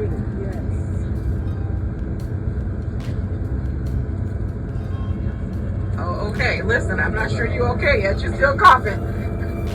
Water? She's got some. All right.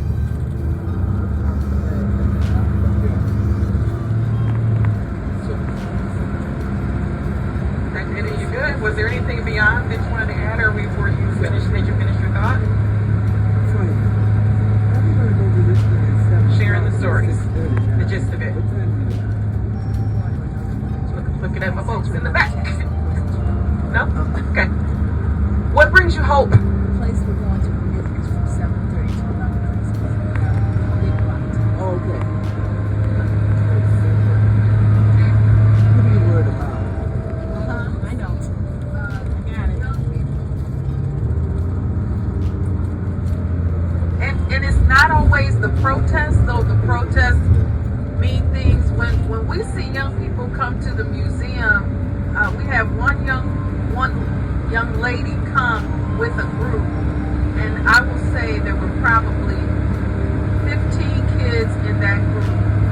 She was the only one in that group that, I mean, anything we threw at her, any question we threw at her, we did a scavenger hunt. They were looking for Shirley Chisholm.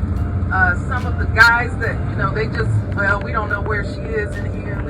She was immediately, she found it, and just, we saw the spark in her. And so, I mean, I took her aside and just said, keep learning, sis. Keep learning. I appreciate, you know, you coming in. She came in with that, I don't know, I guess spark, I would just say. She just had that spark and wanted to know more. It wasn't a showing. She wasn't trying to show off.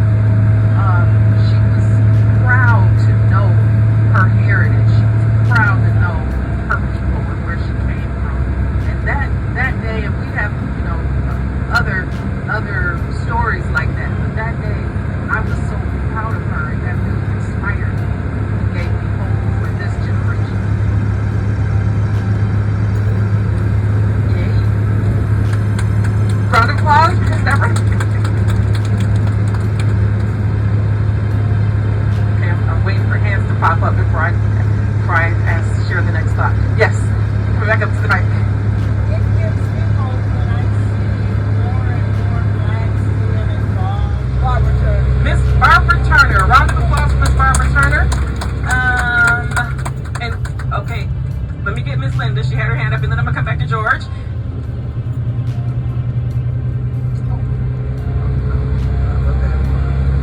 we're talking about hope now. What gives me hope? Because I'm in the groundswell. For some reason, I might be tarnished. I've given up. I won't say I've given up, but I don't put my hope in the big, in the waiting for this law to be. I just don't. But I do know the power of people. I know the power of family. I know the power of community, and I haven't given up hope on that. So I take hope. When I see a grandmother that has the hand of a grandchild, that gives me hope. When I see, when I'm in the kitchen cooking greens, and my daughter comes in and get right inside me, and she know exactly what to do because I taught her, that gives me hope, because the greens mean something to me, because my mama taught me how to do it. I taught her how to do it, and she gonna teach her child the lessons. And I thank all of you for your stories and your love. Thank you. You're welcome. Miss Effie, I'm not crying your heart. Wait, oh, you curved, Miss Effie, hang on. I ain't figured that right now.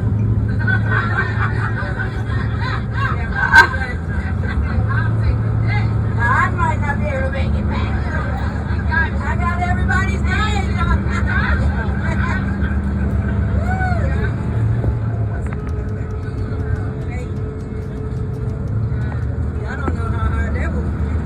Another round of applause for Miss Effie. Listen, y'all wait till the one day I put on makeup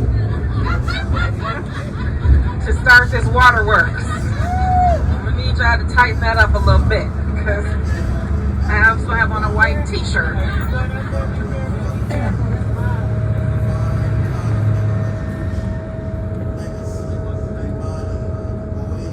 Round of applause as she comes up to the stage, or up to the microphone. Our makeshift stage here. All the fabulousness. She has goals. Okay. Tell me your name. Bertha argues, but I don't.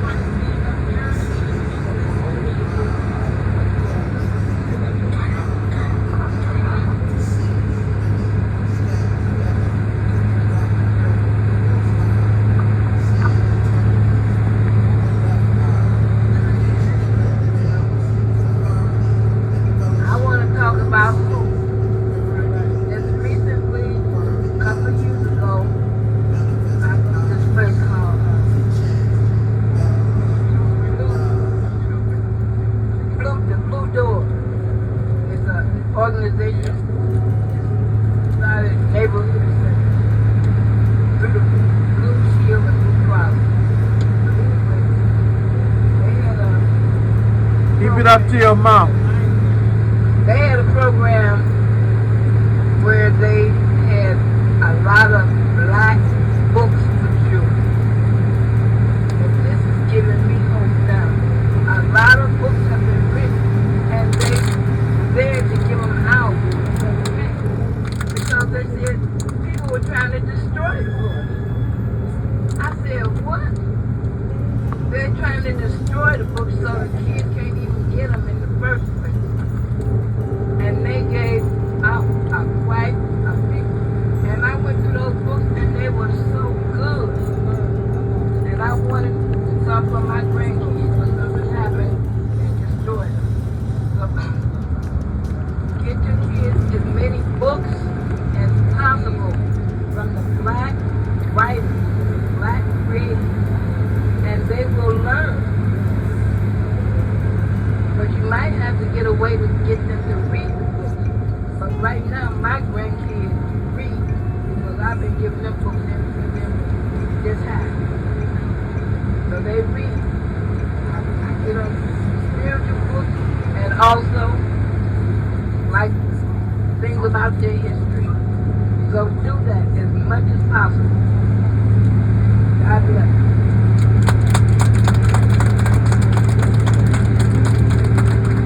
Hey, what's your name? Faye Richardson Green.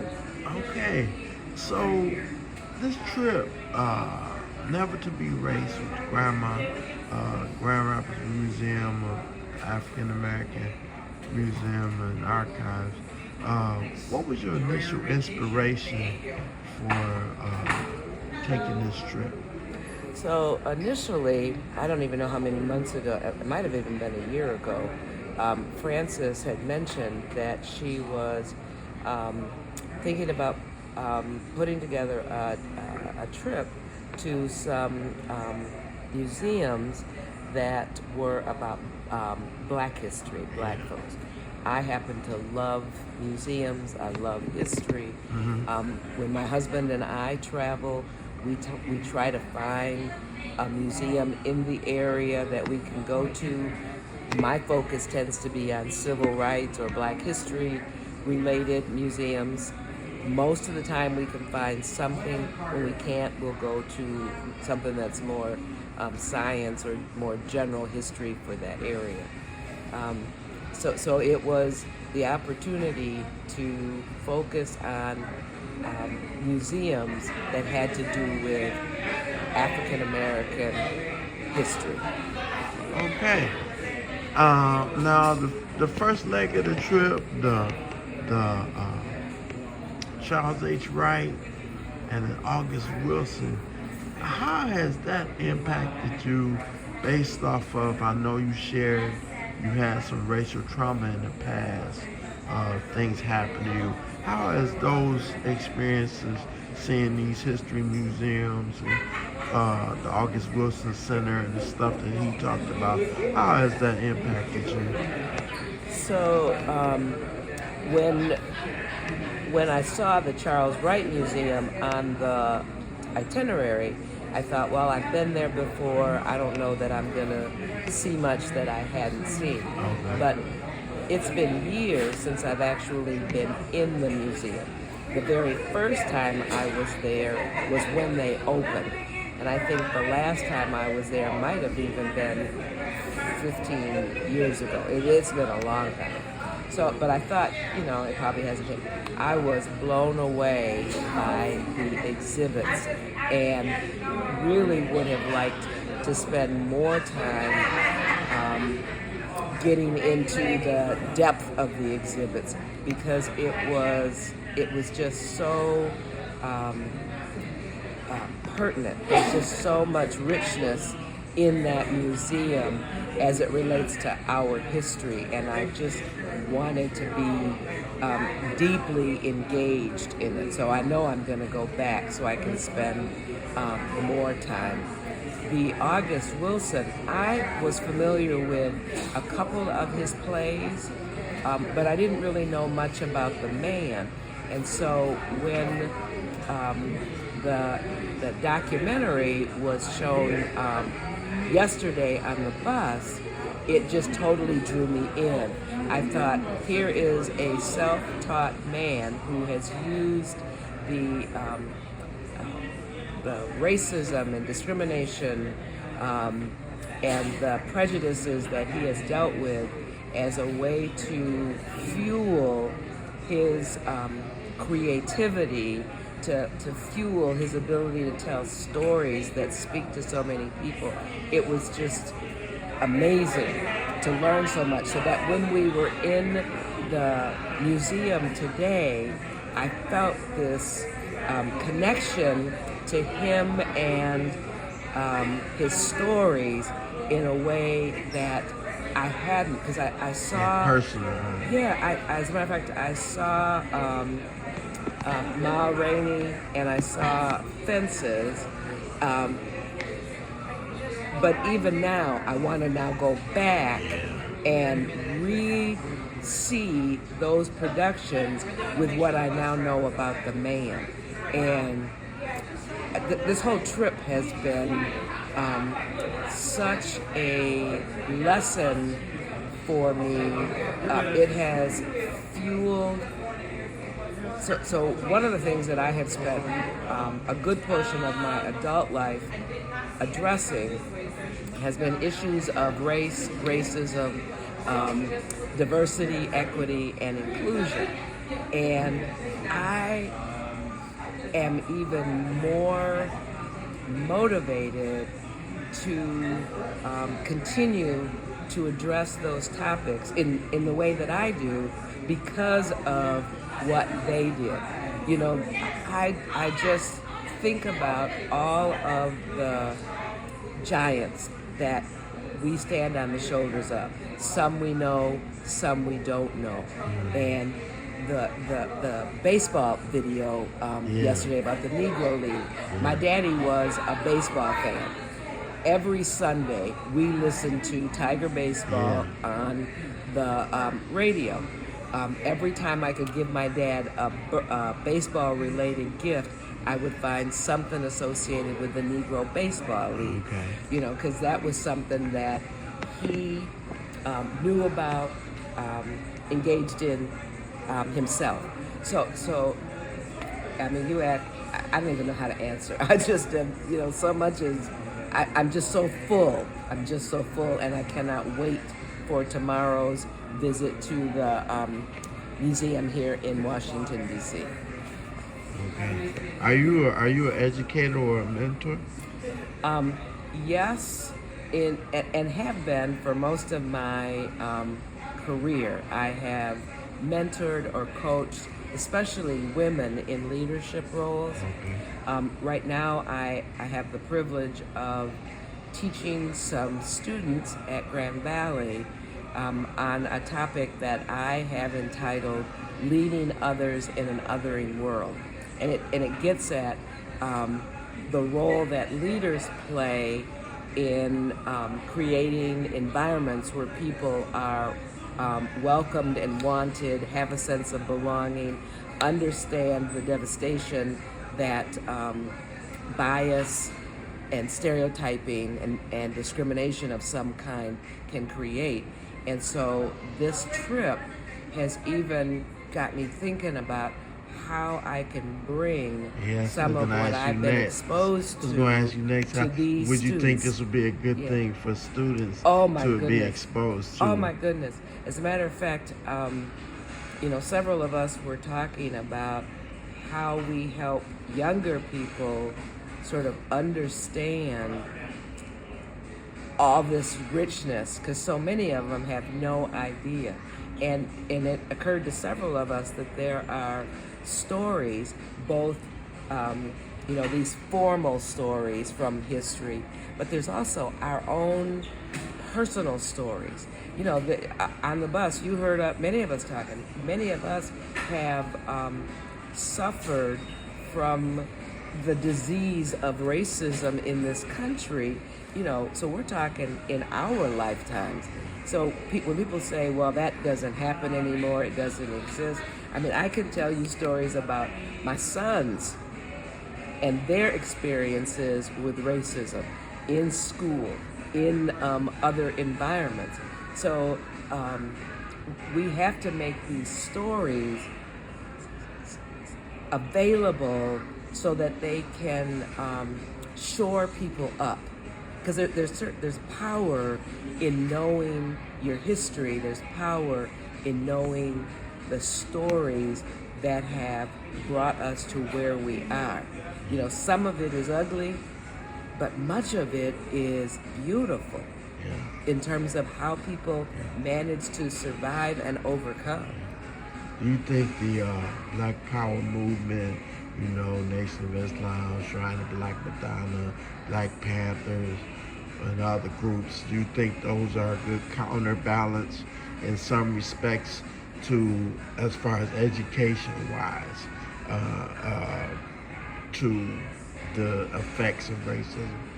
You know, the thing that that saddens me is that the period in which, you know, Black Panthers, Black Power was ignited was relatively short.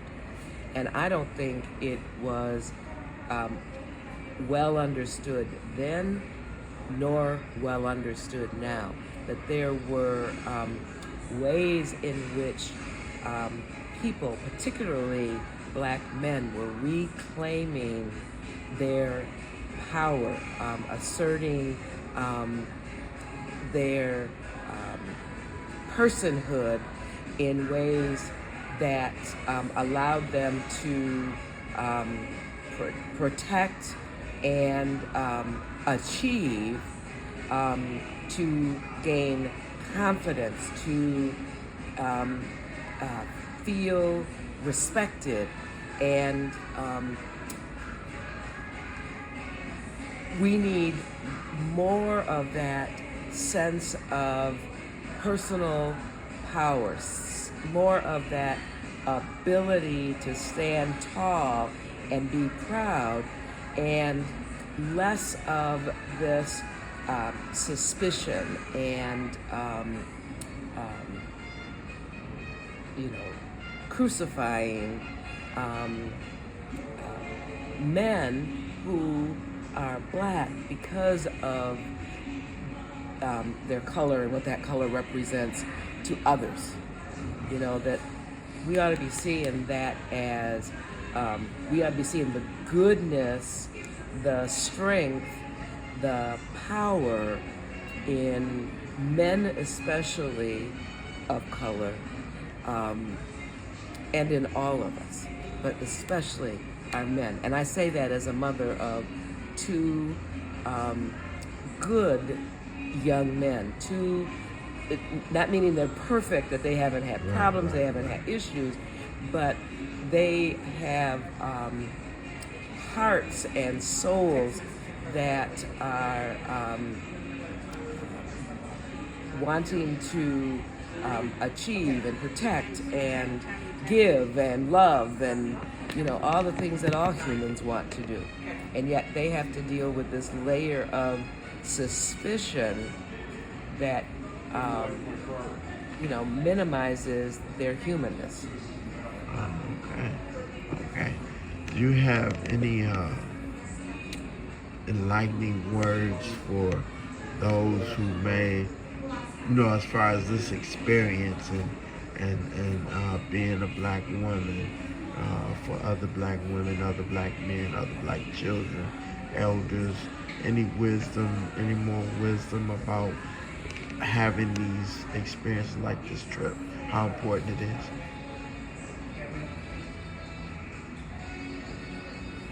I'm not sure how best to answer your question. One of the things that I will tell you is, since I was in high school, one of my favorite quotes was by James Baldwin, author, activist. James Baldwin. And what he said was, not everything that is faced can be changed, but nothing can be changed until it is faced. And so I guess my message would be, until we confront the misinformation, the degradation that can exist out there for us, we won't be able to work towards eliminating it. And so, my message is, and what I always do is, I face that I wish to see different than it is. All right. Thank you very much. You're welcome.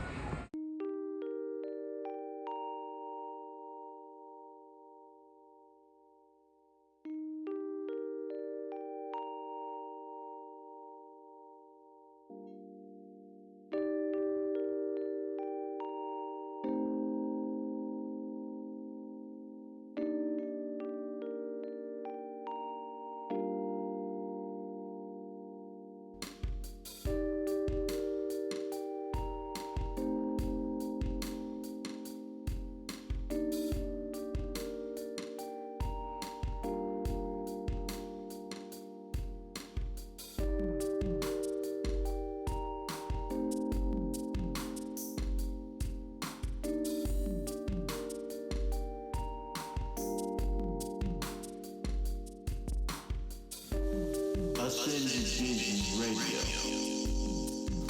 Ascended Visions Radio.